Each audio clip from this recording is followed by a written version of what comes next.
Hi అండి. శ్రీముక్తిగా infra నుంచి పర్వతం దీపక్ అండి.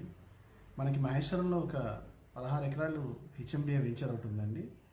అది 2023 ఎండ్లో మనకి అప్రూవల్స్ వచ్చినాయి. అన్ని ఎమ్యూనిటీస్ కంప్లీట్ చేసుకున్నాం. మనం 70% వరకు మనం బ్యాంక్ లోన్స్ ఇస్తున్నామండి. ఇది మనకి 196 ఓపెన్ ప్లాట్స్ ఉన్నాయండి. ఈస్ట్ ఫేసింగ్ మనకి 200 ఉంటుంది, వెస్ట్ ఫేసింగ్ 185 ఉంటుంది. 100% మనకి జెన్యూన్గా ఉన్న ప్లేస్. అది మనకి వెంచర్గా ఆనుకుని ఒక రిసార్ట్ కూడా వస్తుంది, లేపినో వాళ్ళది. ఇంకొకటి మనకి సజ్ ఉంది అక్కడ, ఈఎంసి ఎలక్ట్రానిక్ మ్యానుఫ్యాక్చరింగ్ క్లస్టర్ అండి. ఆ క్లస్టర్కి ఆనుకుని మన వెంచర్ ఉంటుందండి. క్లస్టర్ నాన్ పొల్యూటెడ్ అనమాట. 100% మనకి ఎంప్లాయ్మెంట్ ఎక్కువ వచ్చే ప్లేస్ అనమాట. అది మహేశ్వరంలోనే ది మోస్ట్ పాపులర్ ఇండస్ట్రియల్ ఏరియాగా అది వస్తుంది.